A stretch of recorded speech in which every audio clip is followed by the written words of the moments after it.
the Kabir Bhajan, Tera Mera Manuwa Kaise Ek Hoye Re. In this video, I will explain it in the form of lyrics. So just watch this video till end.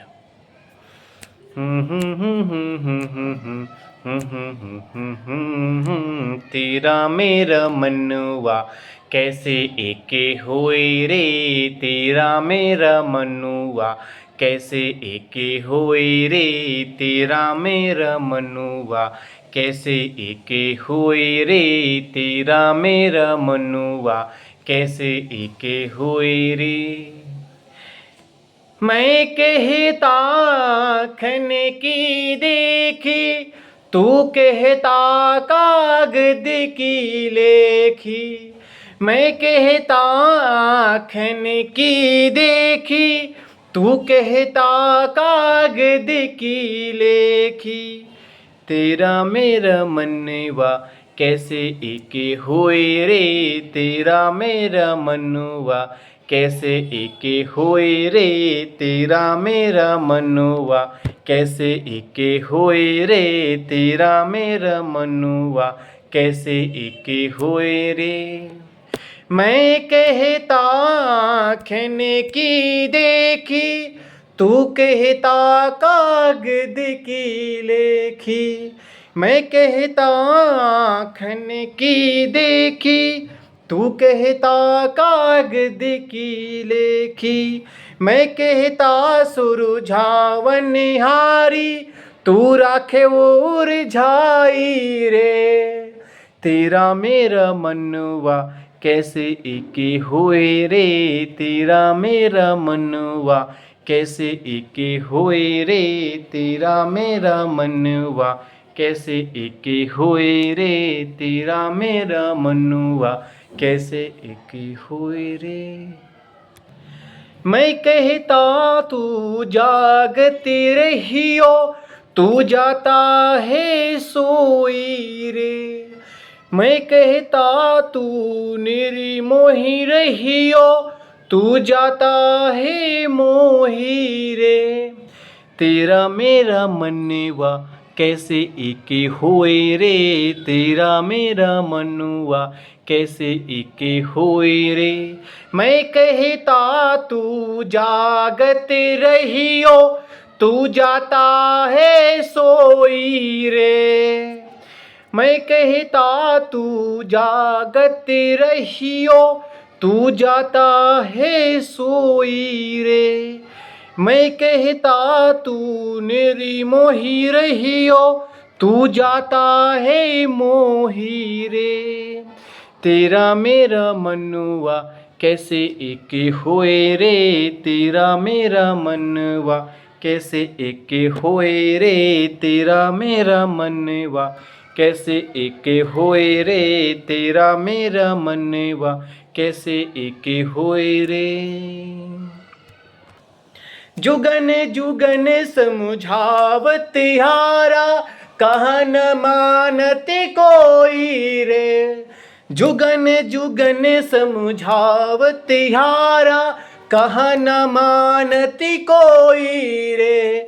तू तो रंगी फिरे बिहंगी, सब धन डारा खोई रे, सब धन डारा खोई रे। तेरा मेरा मनवा कैसे एके होए रे, तेरा मेरा मनवा कैसे एके होए रे, तेरा मेरा मनवा कैसे एके होए रे। सत्य गुरु धारा निर्मली बाहे, वामे काया धोई रे। सत्य गुरु धारा निर्मली बाहे, वामे काया धोई रे। कहे कबीर सुनो भाई साधु, तबे ही वैसा होई रे। कहे कबीर सुनो भाई साधु, तबे ही वैसा होई रे। तेरा मेरा मनवा कैसे एके होए रे, तेरा मेरा मनवा कैसे एके होए रे, तेरा मेरा मनवा कैसे एके होए रे, तेरा मेरा मनवा कैसे एके होए रे। तो ये जो भजन है, ये भजन है कबीर साहब का। कबीर साहब जो कि भक्तिकालीन एक कवि थे, या उनको हम कुछ भी बोल सकते हैं, एक कवि थे और जो भी एक गुरु थे, आध्यात्मिक गुरु थे, जिन्होंने वेदांत को और जो अध्यात्म को अपने दोहों के माध्यम से, अपने साखियों का और गज़लों के माध्यम से, अपने भजन के माध्यम से जन जन तक पहुंचाने का बहुत अथक परिश्रम उन्होंने किया। तो ये जो भजन है, ये एक को हम भजन कह सकते हैं, आप गज़ल कह सकते हैं, जो भी आप इसे कह सकते हैं। ये जो भजन है, इसको आपको थोड़ा-सा मैं समझाने का प्रयास करूँगा, ठीक है? पहली बात तो आपको अगर बेसिक जानकारी होगी, तो पता होगा कि जो अध्यात्म है, वो क्या होता है। अध्यात्म का सिर्फ एक काम होता है, मनुष्य के अंदर की झटपटाहट को, एक बेचैनी को, एक तड़प को, एक खालीपन को, एक सूनापन को, उस चीज़ के लिए जिसके लिए मनुष्य अपने जीवन भर यहाँ वहाँ सब जगह, रिश्तों में, पैसों में, सब जगह भागता रहता है, लेकिन उसे कभी भी पूर्ण शांति नहीं मिलती है। कभी भी उसे ऐसे नहीं मिलता जहाँ पर वो रुक कर कह सके कि हाँ, आज मैं खुश हूँ, आज मैं प्रसन्न हूँ, आज मैं मौज में हूँ, आज मैं आनंद में हूँ। तो ये जो बेचैनी होती है, इस बेचैनी की जो चैन की तलाश होती है, वो अध्यात्म होता है। अंदर जो खालीपन होता है उसको पूरा करता है। अर्थात कह सकते हैं कि अध्यात्म का संबंध सिर्फ़ और सिर्फ़ मनुष्य के दुःख से है, और ये दुःख दूर करने के लिए होता है आत्मज्ञान। आत्मज्ञान थोड़ा-सा अलग होता है, ये अन्य ज्ञान की तरीके नहीं होता है। आत्मज्ञान किसी बुक स्टॉल का या फिर बुक्स का, आपका किसी यूनिवर्सिटी का, किसी चीज़ का भौतिक ज्ञान कुछ भी नहीं होता है, ना तो ये शास्त्रों का ज्ञान होता है। आत्मज्ञान सिर्फ होता है स्वयं को जानना, स्वयं के बारे में जानना, स्वयं के बारे में चल रहे मन के विचारों को, भावों को, वृत्तियों को जानना, और स्वयं को जानना, और स्वयं मैं को जानना, और मैं का प्रकृति से क्या संबंध है इसके बारे में जानना। और जब हम स्वयं को जान जाते हैं, तब बहुत ज़्यादा आसानी होती है हम दुनिया को भी जान जाने के लिए, क्योंकि जो दुनिया है वो हमसे बनी हुई है। जैसे हम होते हैं वैसे ही हमारी दुनिया होती है। इसलिए लोगों को समझने के लिए बहुत ज़रूरी है कि पहले स्वयं को समझा जाए, और स्वयं को समझने के लिए ज़रूरी है कि हम आत्मज्ञान की ओर बढ़ें। तो यहाँ पे जो अध्यात्म होता है, इसका उद्देश्य सिर्फ ये होता है। फिर चाहे वो आत्मज्ञान हो, जैसे हम लेते हैं श्रीमद् भगवद गीता में लेते हैं कि वहाँ पर अर्जुन जब युद्ध करने के लिए आए थे रण क्षेत्र में, युद्ध भूमि में, तो उनको वहाँ पे बहुत सारी जो वृत्तियाँ थीं, मोह था, ममता था, आकर्षण था, वो उनके अंदर से नहीं जा पा रहा था, जिसके कारण वो महान धनुर्धर होने के बावजूद भी उनका गांडीव उनके हाथ से छूटने लगता है। इसलिए फिर वहाँ पर भगवान श्री कृष्ण उनको गीता का ज्ञान देते हैं, जिससे कि वो आत्मज्ञान को समझ पाते हैं, फिर वो युद्ध को कर पाते हैं। तो इसी प्रकार फिर चाहे हम बात करें अष्टावक्र गीता का, ये जो अष्टावक्र गीता है, जो कि आपका जनक और जो जनक हैं और जो अष्टावक्र ऋषि हैं, उनके बीच का संवाद है। फिर चाहे हम ले लें कठोपनिषद का, जो बहुत सारे उपनिषद और भी इसके हैं, उनकी बात कर लें, तो जो भी हमारे जितने सारे ये जो श्रुति ग्रंथ हैं, इनका सीधे केवल संबंध मनुष्य के अंदर की झटपटाहट को शांत करने के लिए, और मनुष्य के दुख को दूर करने के लिए, मनुष्य की मुक्ति देने के लिए होता है। और मुक्ति चीज़ जो ऐसी होती है जो मनुष्य को मरने के बाद नहीं मिलती है। मुक्ति मतलब मनुष्य को जीते जी ही मिलती है। मरने के बाद हम मुक्ति की बात नहीं कर सकते हैं, क्योंकि मृत्यु तो होगी ही होगी, लेकिन मुक्ति सबको नहीं मिलती है। मुक्ति सिर्फ उनको मिलती है जो मुक्ति की ओर बढ़ते हैं। मुक्ति मीन्स फ्रीडम, मुक्ति means liberation towards the inner and out, also outer, not only the outer, ठीक है। तो यहाँ पर अगर बात करें, कबीर साहब इस भजन में बता क्या रहे हैं, इसको थोड़ा समझने का प्रयास करते हैं। तो ये आपका जो भजन है, एक बात मैं और कहना चाहूँगा, जैसे कि बहुत सारे जो श्रुति ग्रंथ थे, वो आपके जो वो उनकी भाषा कठिन हुआ करती थी। तो जो हमारे संत थे, कबीर साहब थे, जो अन्य अन्य भी संत वगैरह हुए हैं, तो उन्होंने क्या किया है कि इस जो हमारा विज़डम था, ये हमारा जो अध्यात्म का जो विज़डम था, उसको उन्होंने अपने भजन के माध्यम से बहुत ही आसान भाषा में करने का प्रयास किया है, ताकि लोग उसको आसानी से समझ सकें, ठीक है। तो यहाँ पे आता है कि तेरा मेरा मनुआ कैसे एक होए रे। यहाँ पर इसके हम दो पर्सपेक्टिव दे सकते हैं।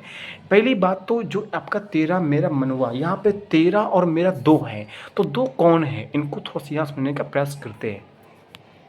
सबसे पहले तो हम दो उदाहरण से ले सकते हैं। पहला उदाहरण तो ये है कि जो ऐसा मनुष्य जो साधक है, पहली बात तो ये भजन सबके लिए नहीं है। यहाँ पर जो कबीर साहब ने अपने दोहों में भी, अपने बहुत सारे उन्होंने भजनों में भी एक बात बोली है, और वो बात उन्होंने ये बोली है कि कहत कबीर सुनो भाई साधो। तो जो ये साधो शब्द है उन्होंने क्यों लगाया है? तो साधो शब्द ऐसा नहीं है कि वो हर किसी के लिए बोल देते होंगे। साधो शब्द से उनका आशय सिर्फ वो होता है जो साधक होते हैं। तो अब यहाँ पे एक बात और आती है कि साधक मतलब क्या? तो साधक वो होते हैं जो मुक्ति की ओर बढ़ रहे होते हैं, तो उन्हें साधक बोलते हैं। तो उन्होंने अपनी बहुत सारी रचनाओं में, बहुत सारे दोहों में एक ही बात करी है, वो कहा है कि कहत कबीर सुनो भाई साधो। ऐसा शब्द उन्होंने कई बार अपनी रचनाओं में, अपने दोहों में, अपने भजनों में बोलने का प्रयास किया है। तो ये जो भजन है ये उनके लिए है जो मुक्ति की ओर बढ़ रहे हैं। तो यहाँ पे आता है कि तेरा मेरा मनवा। तो एक तो तेरा और मेरा तो उन्होंने गाया है, तो एक तरह से अपना पर्सपेक्टिव लिया होगा। तो एक तो वो हुए, दूसरे वो लोग हैं जो साधक हैं, जो मुक्ति की ओर बढ़ रहे हैं। लेकिन ऐसा होता है ना कि जब हम मुक्ति की ओर बढ़ रहे होते हैं तब बहुत ज़्यादा संभावना होती है फिसलने की और गिरने की। तो उन्होंने अपने दोहों के माध्यम से यही बताने का प्रयास किया है कि जब तुम मुक्ति की ओर बढ़ोगे तब तुम गिरने की तुम्हारे पास ज़्यादा संभावना रहेंगी। जैसे कि कोई व्यक्ति है, अगर कोई व्यक्ति मान लो वो ऊंचाई की ओर नहीं उठ रहा है, ठीक है, कोई व्यक्ति है जो ऊंचाई की ओर नहीं बढ़ रहा है, वो अपने गड्ढों में रहना पसंद करता है, तो उसके लिए बहुत आसान है, वो गड्ढे में रहेगा, गटर में गिरेगा, गड्ढे में गिरेगा, नाले में गिरेगा। लेकिन जो ऊंचाई की ओर बढ़ता है, जो मतलब मुक्ति की ओर बढ़ता है, जो ऊपर चढ़ता है, तो उसके लिए थोड़ा सा गिरना बहुत ज़्यादा बढ़ जाता है। तो उसके लिए उन्होंने यहाँ पर लिखा हुआ है, तेरा मेरा मनुआ कैसे एक हुए रे। कि वो लोग जो साधक हैं और वो लोग जो मुक्त हो गए हैं, उनके बीच का जो डिफरेंस है वो एक कैसे होगा, उनका मन एक कैसे होगा। क्योंकि जब तक मन एक नहीं हो सकता तब तक आगे नहीं बढ़ सकते हैं। तो उन्होंने एक अपना एग्जाम्पल लिया होगा। दूसरा अगर आप लोग समझ सकते हैं तो बताने का प्रयास कर सकता हूँ कि जो अहम होता है, अहम मतलब मैं, ठीक है, तो मैं का संबंध एक आत्मा से है, एक प्रकृति से है। तो जो आत्मा जो आत्ममुखी अहम है, वो कह रहा है प्रकृतिमुखी अहम से कि तेरा मेरा मनवा एक कैसे होगा, ठीक है। तो यहाँ पे चूँकि जब तक मन एक नहीं हो सकता है तब तक आगे हम नहीं बढ़ सकते हैं। तो बढ़ने के लिए मन बहुत ज़रूरी होता है, क्योंकि मन बहुत ज़्यादा फिसलता है, तुम पीछे जाओगे, बार बार गिरोगे। इसके लिए उन्होंने अपने दोहों में, अपने साखियों में बार बार समझाने का प्रयास किया है। तो उनका जो भजन है यही बता रहा है कि तेरा मेरा मनवा कैसे एक होए रे।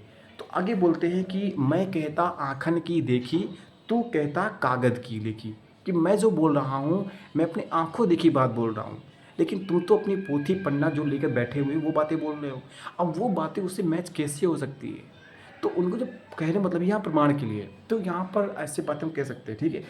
तो इस तरह से उन्होंने इसको समझाने का प्रयास किया है विजडम की तरीके। ओके, तो जस्ट इट इज़ तो कहते मैं कहता सुरझावन हारी, तू राखे उलझाई रे। कि मैं बार बार इसे सुलझाने का प्रयास कर रहा हूँ, लेकिन तुम इसे बार बार उलझाई दे रहे हो। सुलझाने मतलब क्या? वो चाहते हैं कि तुम मुक्ति की ओर बढ़ो, तुम आगे बढ़ो, तुम प्रकृति से संबंध मत रखो, तुम आत्मा से संबंध रखो, तुम अपने प्रकृति के नकार के साथ आगे बढ़ो, लगातार उसके नकारते रहो और आगे बढ़ते रहो। तो लेकिन हम उसको सुलझाने में लग जाते हैं। तो वही कहते कि मैं कहता सुलझावन हारी, तू राखे उलझाई रे। मैं कह रहा हूँ तुम सुलझा करके मेरे पास आ जाओ, लेकिन तुम बार बार उसे उलझाने में लगे हुए हो। तुम बार बार अपने पुरानी ज़िंदगी में, पुराने गड्ढों में, पुराने गलत फैसलों में लगे हुए पड़े हो, लेकिन तुम आगे नहीं आ रहे हो। आगे बोलते हैं कि मैं कहता तू जागत रही हो, तू जाता है सोई रे। कबीर साहब ने भी अपने भजनों में और अन्य जो कवि हैं उन्होंने बार बार जागने की बात की है। मैं कह जाता हूँ यहाँ पर जागने का मतलब सोने से बिल्कुल नहीं है। कोई इंसान कितना सो सकता है? 5 घंटे, 6 घंटे, 7 घंटे, 8 घंटे, लेकिन वो जगेगा तो जगेगा ना। लेकिन वो यहाँ पर जागने की बात कर रहे हैं जब हम अनिंत निंदा सोते रहते हैं, पूरे जीवन काल सोते रहते हैं, हम जाग ही नहीं पाते हैं, क्योंकि हम मुक्ति की ओर नहीं बढ़ रहे होते हैं। तो जो मुक्ति की ओर बढ़ लगा है, जो मुक्ति की ओर बढ़ रहा है धीरे धीरे, वो जाग गया है। जिसको आत्मज्ञान मिल गया है वो धीरे धीरे जाग रहा है। लेकिन जो अभी अपने पुराने गड्ढों में है, जो अपने पुराने ख्यालों में है, जो मुक्ति की ओर, आत्मज्ञान की ओर बढ़ ही नहीं रहा है, वो लगातार सो रहा है। तो कबीर साहब ने अपने दोहों के माध्यम से, अपने भजनों के माध्यम से उन्हें जगाने की बार बार बात की है। आगे बोलते हैं कि मैं कहता तू जागत रहिए, तू जाता है सोई रे। मैं कहता हूँ तू निर्मोही रहिए, तू जाता है मोही रे। वो कहते हैं कि मैं कहता निर्मोही रहिए, तू जाता है मोही रे। मतलब क्या है? मतलब ये है कि निर्मोह रहना मोह मोह कारण है आसक्ति का, आसक्ति है तो अज्ञान है तो कामना है, कामना है तो दुख है तो सुख, और दुख सब साथ चलते हैं। तो यहाँ पे अध्यात्म में जो निर्मोही शब्द बहुत ज़्यादा कारगर है। वहाँ पर मोह ज़रूरी नहीं होता है, क्योंकि मोह शब्द होता है पशुता से संबंधित होता है। हर एक पशु अपने बच्चे से या अपने आसपास से अपने संबंधियों से मोह रखता है, तो इससे हमको मोह से दूर हटना होता है। तो कहती कि मैं कहता निर्मोही रहिए, तू जाता है मोही रे, वो बार बार सजग करने का प्रयास कर रहे हैं। फिर बोलते जुगन जुगन समझावत हारा, कहा न मानत कोई रे। उन्होंने कहा कि युगों युगों से लोग, परंपरा, बुद्ध, कबीर, राम, कृष्ण सब समझाते चले आ रहे हैं, लेकिन हमारी टेंडेंसी बार बार गिरने की है, हम सुन ही नहीं रहे हैं उनकी बात को। तो बोल रहे हैं जुगन जुगन समझावत हारा, कहाँ न मानत कोई रे, कोई नहीं सुन रहा है। सब अपने पुराने ख्यालों में, पुराने गड्ढों में, पुराने जीवन में, आत्म अज्ञान में डूबे हुए हैं। उन्हें बढ़ने से कोई मतलब नहीं, वो मुक्ति की ओर बढ़ ही नहीं रहे हैं। फिर बोलते तू तो रंगी फिरे बिहंगी, सब धन डारा खाई रे। तू तो रंगी फिरे बिहंगी, तू तो अनेक अनेक रंगों में रंग रही है। ये बोल रहे हैं कि वो लोग जो अपने अनेक अनेक ज़िंदगी में जीते हैं, वो अपने अलग अलग रिश्ते बनाते हैं, वो एक रंग में कभी रंग नहीं पाते हैं। तो वही कहते हैं यहाँ पर उन्होंने कहा, तो तू जात की बोल रहा है कि सब धन डारा खाई रे। इस प्रकार से तुमने सारा जो धन था, धन का मतलब यहाँ पर उच्चतम चीज़ से है, जो तुम्हारे लिए धन का मतलब केवल पैसे से नहीं है। सारा धन जो भी तुमने उसको ख़त्म कर दिया। फिर बोलते सतगुर धारा निर्मल बाहे वामे काया धोई रे। जो सतगुर धारा है, जो आत्मज्ञान की धारा है, वो लगातार बह रही है, उसमें तुमको काया को धोना है। वर्तमान में आचार्य प्रशांत ये काम कर रहे हैं, ठीक है। तो सतगुर धारा निर्मल बाहे वामे काया धोई रे। अपनी जो काया रूपी जो शरीर है ना, जो मन है ना, उसको आत्मज्ञान रूपी धारा में धोने का प्रयास करना है, तब वहाँ से तुम सफल हो सकते हो। कहत कबीर सुनो भाई साधो, तभी वैसा हो ही रे। कहत कबीर सुनो भाई साधो, तभी वैसा हो ही रे।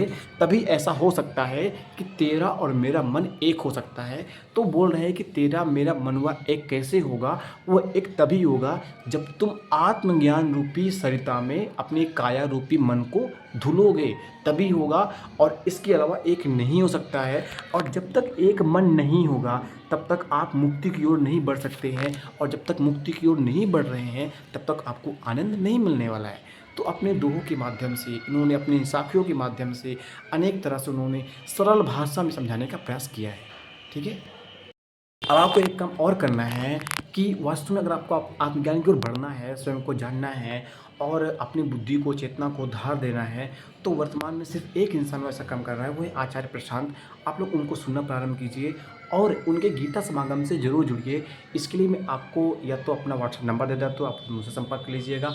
जो लोग इस वीडियो को देख रहे हैं, जिन्होंने इसको लास्ट तक देखा है, वो लोग क्या कर सकते हैं, इसको लास्ट तक देखिएगा। और लास्ट में क्या होगा कि आपको एक चीज़ ज़रूर बताऊँगा, बता रहा हूँ कि या तो आप डायरेक्ट लिंक से जुड़ जाइएगा, वहाँ पर आप फॉर्म भर दीजिएगा, या तो फिर क्या, या वहाँ से आपकी संस्था के लोग संपर्क करेंगे, या तो आप व्हाट्सएप नंबर दीजिएगा, मैं आपको उससे आप संपर्क कर सकता हूँ, ठीक है। तो इस प्रकार से आपको मुक्ति को बढ़ना है, स्वयं को जानना है, आत्मज्ञान को बढ़ना है, तभी कुछ समाधान निकल सकता है, अन्यथा सब